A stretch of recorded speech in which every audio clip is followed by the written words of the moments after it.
let us now turn our attention over to UFC 263. It's going down in 5 days in Glendale.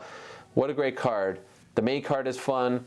The undercard is fun. You got 2 title fights on the card, and let's start with the first one. Israel Adesanya against Marvin Vettori 2. Coincidentally, taking place in the same building. What are the chances that Izzy versus Vettori 2 would happen in the same building as Izzy Vettori 1 several years ago? Glendale, Arizona. They meet again, this time for the middleweight title. And can I just say, I love everything about this feud. That split-screen interview that happened on Saturday with Izzy and Vettori, and I'm actually a big fan of Marvin Vettori. The outfit, like the demeanor, like everything, it's just fun. The dynamic is fun. I don't know what the fight will turn into, but I am enjoying the final days leading up to this fight. I like what they have going. I like the heat between the two of them.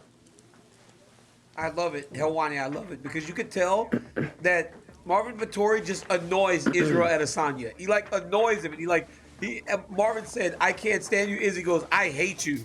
Like, these guys can't stand each other. But the funniest thing was, Izzy burps on the interview, and that was the thing that made Marvin the maddest out of everything. That was the one thing that really pissed him off, was that Izzy burped right in front of him. But ultimately, it's a great fight. It was a good fight the first time. I called the first fight.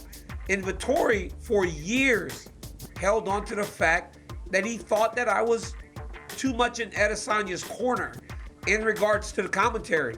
He had a lot of success with his left hand. He had success with his takedowns. But over the course of the fight, it felt like Adesanya had done more. So to see a guy build his way back up from that to fight that same guy as the champion, tremendous. The story could not be written any better. I cannot wait to watch the fights this weekend. And I love the fact that Bisping was the traffic cop in that one, of all people, like the hot-headed Michael Bisping having to be the mediator between those two guys. It was poetic in some respects. Let me ask you this, DC, because you were there, like you said, for the first fight. Would you agree with me that, skill for skill, Israel Adesanya is a better fighter than Marvin Vettori? Would you agree with that statement? I can't. I understand that Izzy's a much better striker. He's got the championship level experience, but it's hard for me to just say he's a better mixed martial artist, skill for skill, because Vettori has a lot of things that may not be as developed in one regard, that the other things that he does overall makes it better, right? His physical strength, his wrestling, because Adesanya is the better striker, but Adesanya is not the better wrestler. I don't think Adesanya is the better grappler. So it's hard to say he's the better overall mixed martial artist. That's not exactly my point. I get that you're trying to be nice and you're trying to hedge. Here's what I'm asking. This is why I asked that question. Make the point. Yeah, I'm trying to figure it out. Okay.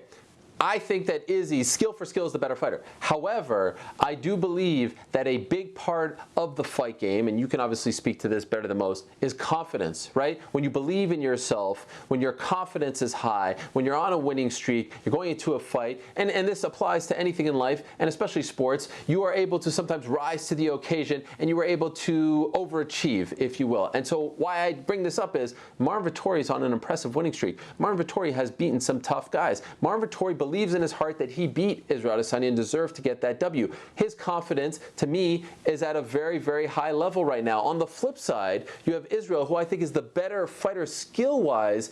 He's coming off a loss. He's never tasted defeat in MMA. And towards the end of that fight, Jan kind of ran away with it. I know he didn't knock him out. And so why I bring this up is it possible that confidence is going to be a major key in this fight? Here's one guy who's feeling himself, who's on the winning streak against the guy who just lost, but of course didn't lose his belt. And in some I want to say very clearly, I'm not counting out Marvin Vettori. Marvin Vettori has a chance. Do not dismiss this guy because of the confidence, because of what he believes. And then I wonder, because this other guy is coming off a loss, it's very rare for a champion to be coming off a loss, because usually you're champion, you're coming off a loss, you lose the belt. In this case, he moved up. Is it possible that the fact that Izzy's coming off a loss actually helps the situation in terms of Vettori's chances in this fight? Do you get what I'm saying?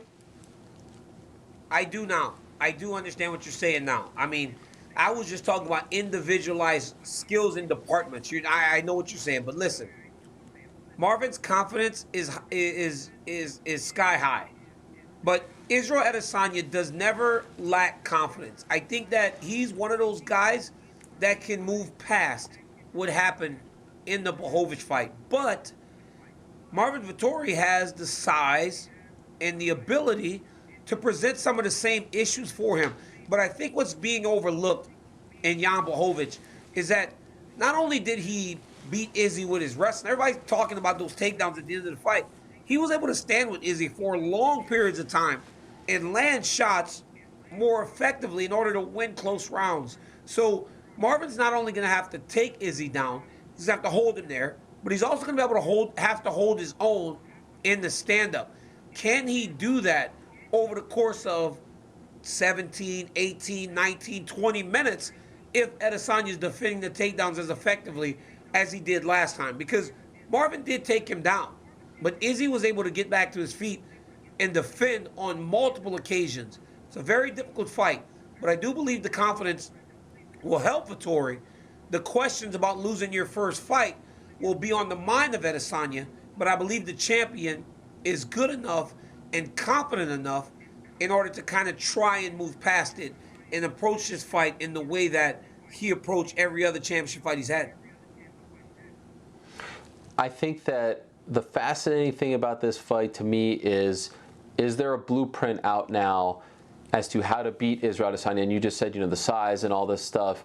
Is Vettori big enough, strong enough to do what Jan did against Izzy because now they're fighting at a similar weight? Or are we going to see, with Izzy all fired up and doing less media leading up to this fight, like are we going to see a throwback to quote-unquote the old Izzy, the fired up Izzy, the Izzy that we saw against Paulo Costa, who goes in there to prove a point that he's levels above all the middleweights? And do we see a virtuoso performance? I can't wait to see. I'm all in on this main event. I'm very excited for it.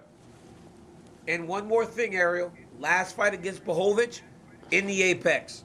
Small octagon. This time, out back in an arena, big octagon, will make those takedowns a little more difficult to really try and get from Marvin Vettori. Even against Kevin Holland in the Apex, where he was able to take him down so much easier because the space was limited.